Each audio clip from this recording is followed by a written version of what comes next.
Hi all, welcome to mentors commerce academy. ഇന്ന് നമ്മൾ discuss ചെയ്യുന്നത് +2 തുല്യത AFSലെ പാർട്ട് 2വിലെ 4ാമത്തെ ചാപ്റ്ററിൻ്റെ കുറച്ച് തിയറി പോർഷൻസ് ആണ്. ഇത് വരുന്നത് ധനകാര്യ സ്റ്റേറ്റ്മെൻറ്റ്, അതിൻ്റെ വിശകലനമാണ്. നമ്മൾ വരച്ചു വെച്ചിരിക്കുന്ന ധനകാര്യ സ്റ്റേറ്റ്മെൻറ്റുകൾ നമ്മൾ വിശകലനം ചെയ്യാൻ പോവുകയാണ്. എന്താണ് അത് വെച്ചാൽ ഓരോന്നും എടുത്ത് നമ്മളതിൻ്റെ റിസൾട്ട് നമ്മൾ എന്ത് ചെയ്യുന്നു, വിശകലനം ചെയ്ത് ഓരോ തീരുമാനങ്ങളിലേക്ക് എത്തുകയാണ് ഇതിൽ ചെയ്യുന്നത്. ധനകാര്യ പത്രികകളിലെ ധനകാര്യ വിവരങ്ങളെ വിമർശനാത്മകമായി വിലയിരുത്തുന്ന പ്രവൃത്തിയാണ് ധനകാര്യ പത്രികകളുടെ വിശകലനം എന്നുകൊണ്ട് അർത്ഥാക്കുന്നത്. നമ്മൾ വരച്ചു വെച്ചിരിക്കുന്ന അത് നമ്മുടെ ബാലൻസ് ഷീറ്റോ അതുപോലെ തന്നെ നമ്മുടെ profit and loss account, income statement, അതിനെ നമ്മൾ എന്ത് ചെയ്യുന്നു, വിശകലനം ചെയ്യുന്നു. മറ്റൊരു രീതിയിൽ പറഞ്ഞാൽ ധനകാര്യ പത്രികകളായ ബാലൻസ് ഷീറ്റ്, ലാഭനഷ്ട അക്കൗണ്ട്, മറ്റു ധനകാര്യ പ്രസ്താവനകൾ എന്നിവ തമ്മിലുള്ള തന്ത്രപരമായിട്ടുള്ള ഒരു വിശകലനം, സാമ്പത്തിക ശക്തിയും ബലഹീനതയും നിർണ്ണയിക്കുന്ന പ്രക്രിയയെയാണ് നമ്മൾ എന്ത് പറയുന്നത്, ധനകാര്യ പത്രികകളുടെ വിശകലനം എന്ന് പറയുന്നത്. ധനകാര്യ വിശകലനത്തിൽ വിശകലനം വ്യാഖ്യാനവും ഉൾപ്പെടുന്നുണ്ട്. വിശകലനം എന്ന പദം എന്താ പറയുക, ധനകാര്യ പത്രികകളിൽ നൽകിയിരിക്കുന്ന രീതിപരമായിട്ടുള്ള വർഗീകരണം വഴി സാമ്പത്തിക പ്രവർത്തനങ്ങളിലെ ലളിതവൽക്കരണത്തെ സൂചിപ്പിക്കുന്നു. വ്യാഖ്യാനം എന്നാൽ വിവരങ്ങളുടെ അർത്ഥവും പ്രാധാന്യവും വിശദീകരിക്കുക. നമ്മളിവിടെ മെയിനായിട്ട് എന്താ ചെയ്യുന്നത് വെച്ചാൽ നമ്മൾ ഈ കോമൺ സൈസ് സ്റ്റേറ്റ്മെൻറ്റും കമ്പാരിറ്റീവ് സ്റ്റേറ്റ്മെൻറ്റും ഒക്കെ വരയ്ക്കുന്നുണ്ട്.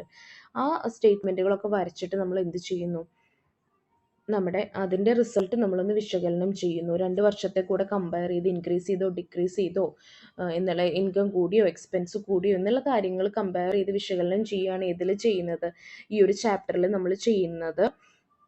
ഇനി ഇതിൻ്റെ പ്രാധാന്യം, ധനകാര്യ പത്രികകളുടെ വിശകലനത്തിൻ്റെ പ്രാധാന്യം എന്തൊക്കെയാണെന്ന് പറയുന്നത്, ചെയ്യുന്നത് കൊണ്ട് ഗുണമുണ്ടോ എന്നാണ് ചോദിക്കുന്നത്. ഒന്ന്, ധനകാര്യ മാനേജർ ഇങ്ങനെ വിശകലനം ചെയ്യുമ്പോൾ ബിസിനസ്സിൻ്റെ നിക്ഷേപ മൂല്യം, ക്രെഡിറ്റ് റേറ്റിങ്ങുകൾ, പ്രവർത്തനങ്ങളുടെ കാര്യക്ഷമത പരിശോധിക്കൽ എന്നിവ എന്ത് ചെയ്യുന്നുണ്ട്, ധനകാര്യ മാനേജർ വിശകലനത്തിനുള്ള ഉപകരണങ്ങൾ സഹായിക്കുന്നു. അപ്പോൾ ഈ വക കാര്യങ്ങളൊക്കെ ഉപയോഗിച്ച് നമ്മൾ വിശകലനം ചെയ്യുമ്പോൾ ധനകാര്യ മാനേജറിനെ എന്ത് ചെയ്യുന്നുണ്ട്, ഹെൽപ്പ് ചെയ്യുന്നുണ്ട്. ഉന്നതതല മാനേജ്മെൻറ്റ് കമ്പനിയുടെ പ്രവർത്തനങ്ങളിലെ വിജയം അളക്കുന്നതിനും വ്യക്തിയുടെ പ്രകടനം വിലയിരുത്തുന്നതിലും ആന്തരിക നിയന്ത്രണത്തിനുള്ള സംവിധാനങ്ങൾ വിലയിരുത്തുന്നതിലും സാമ്പത്തിക വിശകലനം മാനേജ്മെൻറ്റിനെ സഹായിക്കുന്നു. അപ്പോൾ ഇങ്ങനെ നമ്മൾ അവിടെ profit and loss account, balance sheet കൊടുത്ത് വിശകലനം ചെയ്ത് നോക്കിയിട്ടുണ്ടെങ്കിൽ എങ്ങനെയുണ്ട്, ഓരോ വ്യക്തികളുടെ പ്രകടനം എങ്ങനെയുണ്ട്, അതുപോലെ തന്നെ ബിസിനസ്സിൻ്റെ ഉള്ളിലെ നിയന്ത്രണ സംവിധാനം എങ്ങനെയുണ്ട് എന്നൊക്കെ മനസ്സിലാക്കാൻ വേണ്ടിയിട്ട് മാനേജ്മെൻറ്റിനെ സഹായിക്കും. ഇങ്ങനെ നമ്മൾ എന്ത് ചെയ്യുന്നത്, ധനകാര്യ സ്റ്റേറ്റ്മെൻറ്റുകൾ വിശകലനം ചെയ്ത് എഴുതുന്നത്.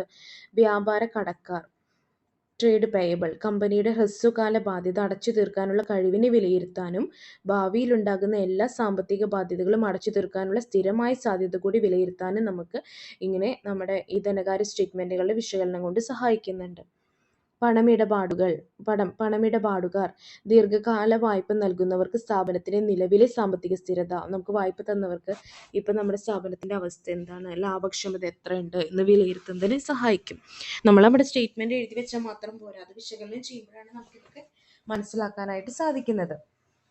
നിക്ഷേപകർ, അപ്പോൾ സ്ഥാപനത്തിൻ്റെ ഓഹരി പണം നിക്ഷേപിച്ച നിക്ഷേപകരെ ഓഹരി വാങ്ങണോ വിൽക്കണോ കൈവശം വെക്കണോ എന്ന് തീരുമാനിക്കുന്നതിന് സ്ഥാപനത്തിൻ്റെ ധനകാര്യ പത്രികകളുടെ വിശകലനത്തിലൂടെ സാധ്യമാകുന്നു. അപ്പോൾ അവർക്കറിയാം, ആ ബാലൻസ് ഷീറ്റോ അല്ലെങ്കിൽ നമ്മുടെ പ്രോഫിറ്റ് ലോസ് അക്കൗണ്ടോ കണ്ടറിയാം ഈ ബിസിനസ്സിൻ്റെ അവസ്ഥ എങ്ങനെയാണ്, എങ്ങോട്ടാണ് പോകുന്നതെന്ന്. തൊഴിലാളി യൂണിയനുകൾ, നിലവിൽ വേതനം നൽകാൻ കഴിയുമോ, നിലവിലൊരു വേതന വർധനവ് സാധ്യമാണോ എന്നൊക്കെ ഏത് നോക്കി അറിയാൻ പറ്റും, നമ്മുടെ ഈ ധനകാര്യ സ്റ്റേറ്റ്മെൻറ്റുകൾ വിശകലനം ചെയ്തു കഴിഞ്ഞാൽ മനസ്സിലാവും. മറ്റുള്ളവർ, സാമ്പത്തിക വിദഗ്ധർ, ഗവേഷകർ തുടങ്ങിയവർ നിലവിലെ ബിസിനസ്, സാമ്പത്തിക സാഹചര്യങ്ങൾ എന്നിവ പഠിക്കാൻ ധനകാര്യ പത്രികകൾ എന്ത് ചെയ്യുന്നു, വിശകലനം ചെയ്യുന്നുണ്ട്.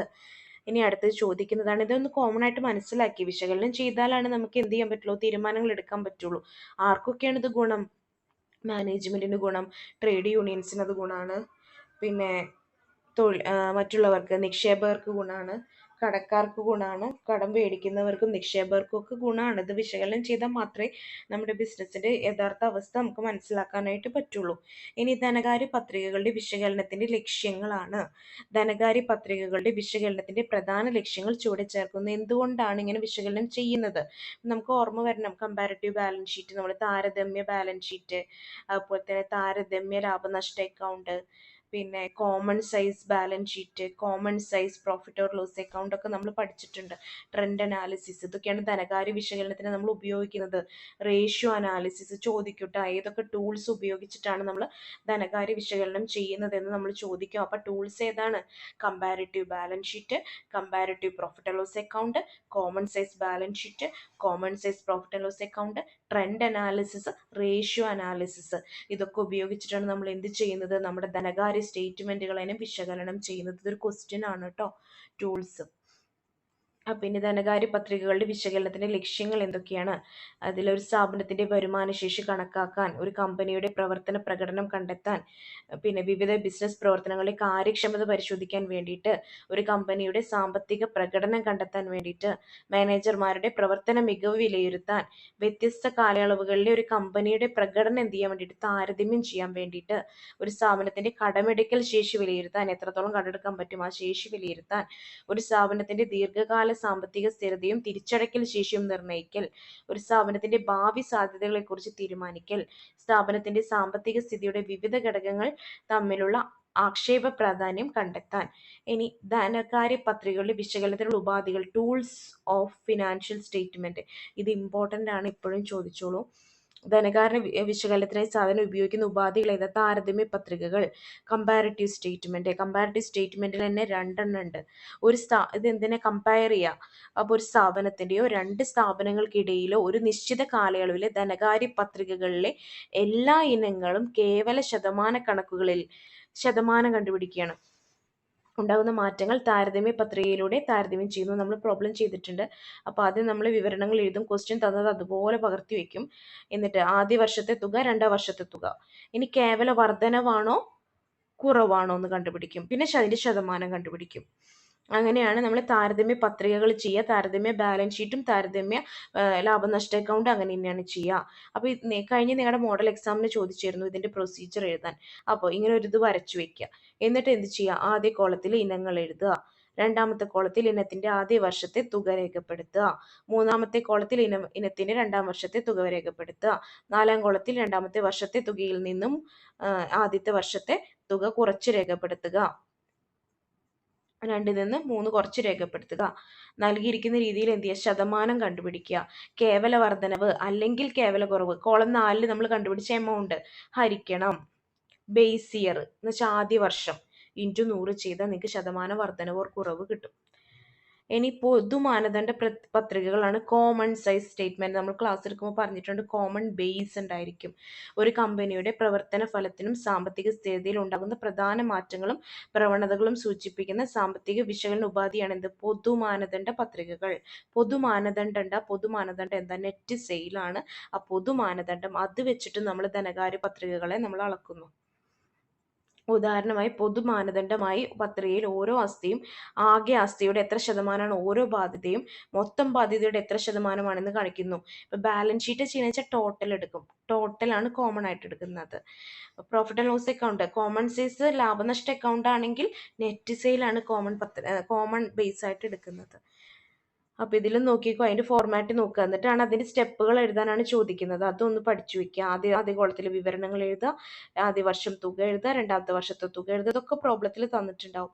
ഇനി ഒന്നാം വർഷത്തിന്റെ ശതമാനം കാണുക, രണ്ടാം വർഷത്തിന്റെ ശതമാനം കാണുക. ആ ശതമാനം കാണുന്നതിന് എന്തുണ്ടായിരിക്കും? കോമൺ ആയിട്ടൊരു ബേസ് ഉണ്ടായിരിക്കും. ഇനിയാണ് ട്രെൻഡ് വിശകലനം. അതൊരു കോമൺ ആയിട്ടുള്ള ഒരു ട്രെൻഡ്, ഒരു ബേസ് ഇയർ ഉണ്ടായിരിക്കും. ആദ്യ വർഷമാണ് ബേസ് ഇയർ.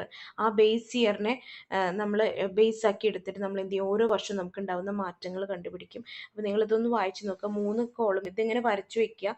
മോഡൽ എക്സാമിന് വന്നിരുന്നു ഈ ഒരു ക്വസ്റ്റ്യൻ. എങ്ങനെയാണ് നമ്മൾ എന്ത് ചെയ്യുക? ഇപ്പോൾ ധനകാര്യ കോമൺ സൈസ് സ്റ്റേറ്റ്മെന്റ് വരയ്ക്കുന്നത്, കമ്പാരിറ്റീവ് സ്റ്റേറ്റ്മെന്റ് വരയ്ക്കുന്നത് എങ്ങനെ എന്നൊരു ക്വസ്റ്റ്യൻ വന്നിരുന്നു മോഡൽ എക്സാമിന്. അതിങ്ങനെ ആൻസർ ചെയ്യാം. ഇനി അടുത്തൊരു ടൂളാണ് അനുപാത വിശകലനം, റേഷ്യോ അനാലിസിസ്. നമ്മുടെ അടുത്ത പാഠം. ഒരു സ്ഥാപനത്തിന്റെ ബാക്കി പത്രത്തിലെയും ലാഭനഷ്ട പത്രികയിലെയും വിവിധ ഇനങ്ങൾ തമ്മിൽ നിലനിൽക്കുന്ന സുപ്രധാന ബന്ധത്തെയാണ് റേഷ്യോ. പണപ്രവാഹ വിശകലനം, നമ്മുടെ അതും കഴിഞ്ഞ ലാസ്റ്റ് ചാപ്റ്റർ. പണപ്രവാഹം, ഒരു ബിസിനസ്സിലേക്ക് അകത്തേക്കും പുറത്തേക്കുള്ള പണത്തിന്റെ പ്രവാഹമാണ് അവിടെ കാണിക്കുന്നത്. അവിടെ 3 തരത്തിലാണ് നമ്മുടെ ദൈനംദിന പ്രവർത്തനങ്ങളിൽ നിന്നുള്ള പണപ്രവാഹം, ദൈനംദിന പ്രവർത്തനങ്ങളിൽ നിന്നുള്ള പണത്തിന്റെ ഒഴുക്ക്, ബിസിനസ്സിന് അകത്തേക്കും ബിസിനസ്സിന് പുറത്തേക്കും. ഇൻവെസ്റ്റ്മെന്റ് ആക്ടിവിറ്റികൾ, നിക്ഷേപ പ്രവർത്തനങ്ങളിൽ നിന്ന്, ധനകാര്യ സ്രോതസ്സുകളിൽ നിന്നുള്ള പണത്തിൻ്റെ ഒഴുക്കും, നമ്മുടെ ബിസിനസ്സിലേക്ക് അകത്തുള്ള ഒഴുക്കും പുറത്തേക്കുള്ള ഒഴുക്കും, അതാണ് പണപ്രവാഹ വിശകലനം ചെയ്യുന്നത്. ഇതൊക്കെയാണ് ധനകാര്യ സ്റ്റേറ്റ്മെന്റിന്റെ വിശകലനത്തിന് ഉപയോഗിക്കുന്ന ടൂൾസ്. പിന്നെയും പറയുന്നത് ഇമ്പോർട്ടൻ്റ് ആണ്. Common size statement, comparative statement, പിന്നെ ട്രെൻഡ് അനാലിസിസ്, അനുപാത വിശകലനം, അതുപോലെ തന്നെ പണപ്രവാഹ വിശകലനം. നമ്മുടെ പണത്തിന്റെ പേരുകൾ, അതാണ് നമ്മുടെ ധനകാര്യ വിശകലനത്തിന് നമ്മൾ ഉപയോഗിക്കുന്ന ടൂൾസ്. മനസ്സിലായെന്ന് വിചാരിക്കുന്നു. Thanks for watching.